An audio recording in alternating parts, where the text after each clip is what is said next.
வணக்கம் நண்பர்களே, நான் உங்கள் முருகானந்தம். என்னோட YouTube channel MNP village trader.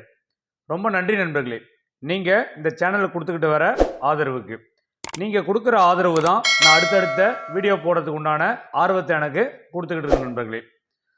So நம்மளோட சேனலை புதுசாக பார்க்குற நண்பர்களாக இருந்தால் நம்மளோட சேனலை சப்ஸ்கிரைப் பண்ணிவிட்டு பாருங்கள். நாம் கொடுக்குற தகவல் உங்களுக்கு பயனுள்ளதாக இருக்கிற பட்சத்தில் நம்மளோட சேனலை லைக் பண்ணுங்கள், உங்கள் நண்பர்களுக்கு ஷேர் பண்ணுங்கள், உங்களுடைய கருத்துக்களை நம்மளோட கமெண்ட் பாக்ஸில் தெரிவிங்க நண்பர்களே. ஸோ நம்மளோட யூடியூப் சேனலில் நிறைய பயனுள்ள தகவல்களை நம்மளோட ரீட்டைல் பீப்புளுக்கு புரிகிற வகையிலும் ஈஸியாக நாம் சொல்லிக்கிட்டு இருக்கோம் நண்பர்களே. ஸோ பங்குச்சந்தையை பொறுத்த வரைக்கும் வெற்றியாளர்கள் தோல்வியாளர்கள் அப்படின்னு சொல்லிட்டு நம்ம 2 பேர் இருக்கோம். ஸோ ஆல்ரெடி செபியுமே சொல்லியிருக்கு, 93% மக்கள் வந்து இங்கே லூஸ் பண்ணிக்கிட்டு தான் இருக்காங்க, மீதி இருக்கிற 7-8% மக்கள் மட்டும்தான் ப்ராஃபிட் பண்ணிகிட்டு இருக்காங்க அப்படின்னு சொல்லிட்டு. ஸோ 2 பேருக்கும் உள்ள டிஃப்ரென்ஸ் என்ன அப்படின்னா, ஒரு 2 பேருமே ஒரு நல்ல ஒரு காம்படிட்டர் தான். பட் 2 பேருக்கு உள்ள வித்தியாசம் அப்படிங்கிறது ரொம்ப ஒரு மைல்டாக தான் இருக்கும். அப்போ வெற்றி பெற்றவங்க பங்குச்சந்தையில் என்னெல்லாம் ஃபாலோ பண்ணுறாங்க, ஸோ தோல்வி அடைஞ்சவங்க என்னெல்லாம் ஃபாலோ பண்ணுறாங்க. ஃபஸ்ட்டு வெற்றி பெற்றவங்க என்ன ஃபாலோ பண்ணுறாங்க அப்படிங்கிற ஒரு விஷயத்தை நம்ம பார்த்தோம்னாவே தோல்வி அடைகிற நாம் என்ன தப்பு பண்ணுறோம் அப்படிங்கிற விஷயம் உங்களுக்கு புரிஞ்சிடும். வெற்றி பெற்றவங்க எல்லாருமே என்ன பண்ணுறாங்க அப்படின்னா, அவங்க ஸ்ட்ராட்டஜின்னு சொல்லிட்டு ஸ்ட்ராட்டஜி பக்கம் யாருமே ஓடுறது கிடையாது. அவங்களுக்கு மார்க்கெட்டை பற்றின ஒரு வியூ அவங்களுக்கு தெரியுது அப்படின்னாக்கா, அவங்க ஒரு ஸ்ட்ராட்டஜியை பேக் டெஸ்ட் பண்ணுறாங்க. அந்த பேக் டெஸ்ட்டில் ஒரு பர்ஃபெக்டான ரிசல்ட் வந்ததுக்கப்புறம் அந்த பர்ஃபெக்டான ரிசல்ட்டை பேஸ் பண்ணி அவங்களுடைய ட்ரேடிங்கை வந்து அவங்க என்ன பண்ணுறாங்க அப்படின்னா கண்டினியூ பண்ணுறாங்க. அது எப்படி கண்டினியூ பண்ணுறாங்க அப்படின்னாக்கா, அவங்க அந்த மல்டிபிள் கால்குலேஷன்லாம் எதுவுமே போடுறது கிடையாது. ஸோ நம்ம எல்லாருமே சொல்கிற ஒரு விஷயந்தான் என்ன அப்படின்னா வந்து ஒரு மணி மேனேஜ்மெண்ட்டை ஃபாலோ பண்ணணும், பொசிஷன் சைஸை ஃபாலோ பண்ணணும், சைக்காலஜியை நம்ம ஹேண்டில் பண்ணணும் அப்படின்னு சொல்லிட்டு இதை இவங்க எல்லாருமே வந்து பார்த்திங்க அப்படின்னாக்கா பெரிய அளவில் ஃபாலோ பண்ணுறாங்க. ஸோ இன்றைக்கி சக்ஸஸ்ஃபுல் ட்ரேடராக இருக்கிற எல்லாருமே ஒரு காலத்தில் தோல்வியை சந்தித்தவங்க தான். இந்த பங்குச்சந்தையை பொறுத்த வரைக்கும் தோல்வியை சந்திக்காமல் நான் வெற்றி பெற்றுட்டேன் அப்படின்னு யாராவது சொல்கிறாங்க அப்படின்னா கண்டிப்பாக அது உண்மை கிடையாது, பொய் தான். ஸோ இந்த பங்குச்சந்தையை பொறுத்த வரைக்கும் நான் நிறைய டைம் நம்மளுடைய வீடியோஸ்லையுமே சொல்லியிருக்கேன், நீங்கள் பங்குச்சந்தையை ப்ரொஃபஷ்னலாக பார்க்கணும் அப்படின்னா நீங்கள் இன்றைக்கி டே 1 நீங்கள் ஆரம்பிக்கிறீங்க அப்படின்னா கூட 3 வருட காலம் ஆகும் பங்குச்சந்தையை பற்றி புரிஞ்சுக்கிறதுக்கு. அப்பயுமே நாட் 100% பங்குச்சந்தையோட டைரக்ஷனல் அவை என்ன நடக்குது என்ன நடக்கும் அப்படிங்கிற விஷயத்தை எல்லாமே புரிஞ்சுக்கிறதுக்கு மினிமம் 2 to 3 இயர்ஸ் ஆகும். அந்த டைமை கொடுக்கறதுக்கு நீங்கள் தயாராக இருந்தால் மட்டும் நீங்கள் பங்குச்சந்தைக்குள்ளே வாங்க. இன் பிட்வீன் இந்த பீரியடில் இந்த 3 வருட காலத்தில் வந்து பார்த்தீங்க நீங்கள் அப்படின்னாக்கா உங்கள்கிட்ட மணி ஃப்ளோ நிறைய இருக்குது அப்படின்னு சொல்லிட்டு மல்டிபிள் கால்குலேஷன் போட்டு நீங்கள் ட்ரேட் எடுக்க ஆரம்பிச்சிட்டிங்கன்னா கண்டிப்பாக இந்த 3 ஆண்டு காலமும் உங்களுக்கு லாஸாக தான் இருக்க போகுதே தவிர, நீங்கள் மல்டிபிள் கால்குலேஷன் போட்டு ட்ரேட் எடுக்க ஆரம்பிச்சிங்கன்னா ஒரு பெரிய லெவலான கேபிட்டலை நீங்கள் இழந்துருவீங்க. ஒரு தம் ரூல் ஒன்று இருக்குது, என்ன அப்படின்னா மார்க்கெட்டுக்குள்ளே ஒருத்தர் வரும்பொழுது நிறைய பணம் வச்சுருப்பாங்க. ஸோ நாலேஜ் வந்து பார்த்தீங்கன்னா அவங்ககிட்ட 0 இருக்கும். ஸோ இதே இவங்க என்ன பண்ணுவாங்க அப்படின்னா பங்குச்சந்தையில் நிறைய நாலேஜை கெயின் பண்ணுவாங்க, மார்க்கெட் விட்டு வெளியில் போகிறப்போ அவங்ககிட்ட 0 கேபிட்டல் தான் இருக்கும். ஸோ இதுதான் மார்க்கெட்டோட தம் ரூல். 0 நாலேஜ் மோர் மணி இருக்கும், மோர் நாலேஜ் 0 மணி இருக்கும். ஸோ அப்போ என்னன்னா இவங்க எல்லாத்தையும் மார்க்கெட்டில் கற்றுக்கிறதுக்கு முன்னாடியே எல்லா பணத்தையுமே இவங்க பங்குச்சந்தையில் இழந்துடுறாங்க. பங்குச்சந்தையை பற்றி எல்லா விஷயத்தையும் கற்றுக்கிட்டதுக்கு அப்புறம் ட்ரேட் பண்ணுறதுக்கு இவங்ககிட்ட பணம் இருக்க போகிறது கிடையாது. ஸோ அதனால் இன்றைக்கி பிகினர்ஸாக வரவங்க ஒரு 3 ஆண்டு காலம் நீங்கள் இந்த மார்க்கெட்டில் எவ்ரி டே ஃபுல் எஃபெக்டிவாக நீங்கள் மார்க்கெட்டில் இருந்தால் மட்டும்தான் மார்க்கெட்டோட டைரெக்ஷனை புரிஞ்சிக்க முடியுமே தவிர இல்லைனா முடியாது.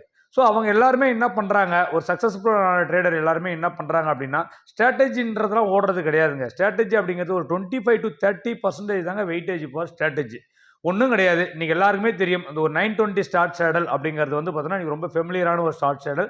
சில காலம் ஒர்க் ஆகுது, சில காலம் ஒர்க் ஆகிறது கிடையாது.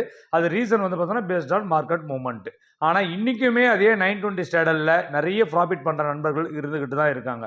அதுக்கு ரீசன் என்ன அப்படின்னா அந்த 920 ஸ்டாடலை யாரெல்லாம் நீங்கள் ஃபாலோ பண்ணிட்டு இருக்காங்க அப்படின்னா ப்ரொஃபஷனல் ட்ரேடர்ஸ் எல்லாருமே 920 ஸ்டாடலை ஃபாலோ பண்ணிட்டு இருக்காங்க. என்ன பண்ணுறாங்க, இது எல்லாருக்குமே தெரிஞ்ச விஷயம் தான். 920க்கு அடுத்த மணியோட ஒரு காலையும் புட்டையும் செல் பண்ண போகிறாங்க. அதுக்கு வந்து பார்த்தீங்கன்னா மினிமம் 40%லேருந்து 50% வரைக்கும் ஒரு ஸ்டாப் லாஸை வச்சுக்கிட்டு ரன் பண்ணுறாங்க. இது வந்து பார்த்தீங்கன்னா ட்ரெண்டிங் மார்க்கெட்டாக இருந்தாலும் சைட்வேஸ் மார்க்கெட்டாக இருந்தாலும் அவங்களுக்கு டீசெண்டான ப்ராஃபிட்டை கொடுக்குது. ஓகேங்களா? ஸோ இதை யாரெல்லாம் ரெகுலராக ஃபாலோ பண்ணிட்டு இருக்காங்கன்னா ப்ரொஃபஷனல் ட்ரேடர்ஸ் ஃபாலோ பண்ணிட்டு இருக்காங்க. ரீட்டைல் ட்ரேடர்ஸ் ஏன் ஃபாலோ பண்ணுறது கிடையாதுன்னா, ஒரு நாளைக்கு அவங்க ஃபாலோ பண்ணுவாங்க, ஒரு நல்ல ப்ராஃபிட்டை கொடுத்த உடனே அடுத்த நாளைக்கு அவங்க லாட் சைஸை இன்க்ரீஸ் பண்ணிவிடுவாங்க. ஸோ அன்றைக்கி பெரிய லாஸை கொடுத்தோன்னே இந்த ஸ்ட்ராட்டஜி சரி கிடையாதுன்னு தூக்கி போட்டு அடுத்த ஸ்ட்ராட்டஜிக்கு வேறு யாராவது யூடியூப்பில் வீடியோ சொல்கிறாங்களா, இல்லை வேறு யாராவது கோர்ஸ் கொடுக்குறாங்களா, வேறு யாராவது ஸ்ட்ராட்டஜி கொடுக்குறாங்களான்னு ஓடி போயிடுவாங்க. பட் இதே ப்ரொஃபஷனல் ட்ரேடர்ஸ் என்ன பண்ணுவாங்கன்னா, அந்த ஒரு ஸ்ட்ராட்டஜியை வந்து பார்த்தீங்கன்னா அவங்களுக்கு தெரியும். இந்த ஸ்ட்ராட்டஜி ஏன் ப்ராஃபிட் கொடுக்குது, ஏன் லாஸ் கொடுக்குது, இதை நம்ம எவ்வளோ நாளைக்கு தொடர்ந்து கண்டினியூ பண்ணணும் அப்படின்னு சொல்லிட்டு அவங்க தொடர்ந்து ரெகுலராக பண்ணிக்கிட்டு தான் இருப்பாங்க. ஓவராலாக அவங்க ப்ராஃபிட்டையும் ஃபேஸ் பண்ணுவாங்க, லாஸையுமே ஃபேஸ் பண்ணுவாங்க. அவங்க பார்த்தீங்கன்னா end of the month, end of the இயரில் அவங்க ப்ராஃபிட்டபிள் ட்ரேடராக தான் இருப்பாங்க.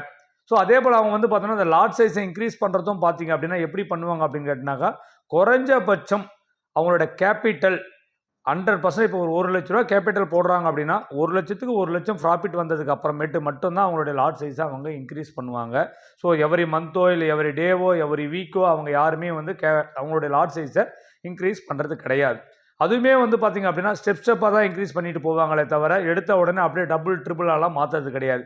என்ன சார் ஏன் அதனால் அப்படி மாற்றுறதுனால என்ன விஷயம் இருக்குது? ஒரு ஸ்ட்ராட்டஜி தான் ப்ராஃபிட் கொடுக்குதுன்னு தெரிஞ்சு போச்சு.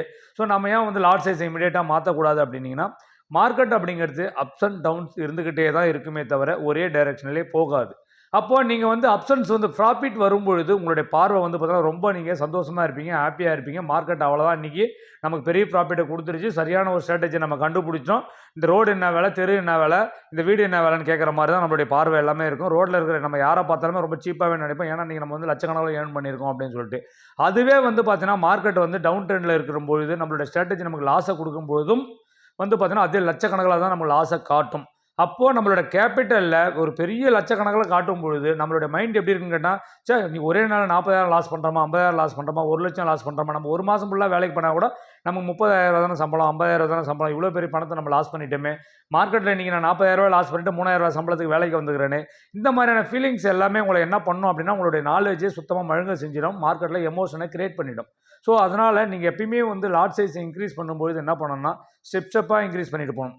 இப்போ உதாரணத்துக்கு வந்து பார்த்தீங்கன்னா இனிஷியல் பீரியடில் வந்து ஒரு 3 லாட் வச்சு ரன் பண்ணுறீங்க அப்படின்னா 4 லாட்டு, அதுக்கப்புறம் 5 லாட்டு, அதுக்கப்புறம் 6 லாட்டு அப்படி ரிவைஸ் பண்ணிட்டு போகணுமே தவிர 3 லாட்டு 6 லாட்டு 9 லாட்டு 12 லாட்டுன்னு சொல்லிட்டு நீங்கள் மல்டிபிள் பண்ணிக்கிட்டே போனீங்க அப்படின்னா உங்களால் அந்த ட்ரா டவுன் பேஸை தாங்க முடியாது.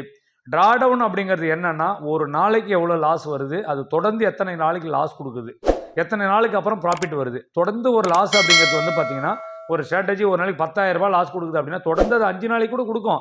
அப்போ 50,000 ரூபாய் லாஸ் கொடுக்குது அப்படின்னா அது ஏற்றுக்கிற அளவுக்கு நம்மளுடைய மனப்பக்குவமும் நம்மளுடைய மைண்ட் செட்டும் இருக்கணும். அதே ப்ராஃபிட் கொடுக்கும்போதும் பார்த்தீங்கன்னா தொடர்ந்து ஒரு 5 நாளைக்கு கூட நமக்கு ப்ராஃபிட் கொடுக்கும். நம்மளுடைய நல்ல நேரம் முதல்ல ப்ராஃபிட்டை கொடுத்துட்டு 2வது loss கொடுத்துச்சுன்னா I am happy.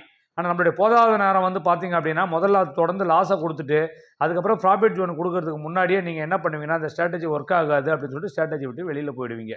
So அதனால் உங்களுக்கு சொல்லக்கூடிய விஷயம் என்ன அப்படின்னா ஸ்ட்ராட்டஜின்னு சொல்லிட்டு இந்த ஸ்ட்ராட்டஜிக்குள்ளே ஃபோக்கஸ் பண்ணாமல் ஒரு ஸ்ட்ராட்டஜி நீங்கள் ஃபைண்ட் அவுட் பண்ணிட்டீங்க, அந்த ஸ்ட்ராட்டஜியை பேக் டெஸ்ட் பண்ணுறீங்க, பேக் டெஸ்ட் பண்ணும்போது பர்ஃபெக்டான ரிசல்ட் கொடுக்குது.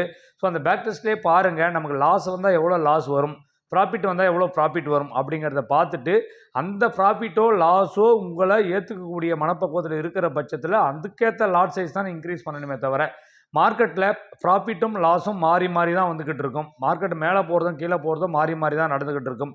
நீங்கள் ப்ராஃபிட் பண்ணாலும் நைட்டில் நிம்மதியாக தூங்கக்கூடிய ஒரு சூழ்நிலையில் நீங்கள் இருக்கணும், லாஸ் பண்ணாலும் நீங்கள் நைட்டை தூங்கக்கூடிய ஒரு சூழ்நிலையில் இருக்கணும். ஸோ இது எதுவுமே உங்களுடைய ப்ராஃபிட் அண்ட் லாஸ் அப்படிங்கிறது உங்களுடைய ரியல் லைஃப்பை பாதிக்காத லெவலில் இருக்கணுமே தவிர உங்களுடைய நிம்மதியை தொலைச்சிட்டு இருக்கிற அளவில் இருக்கக்கூடாது.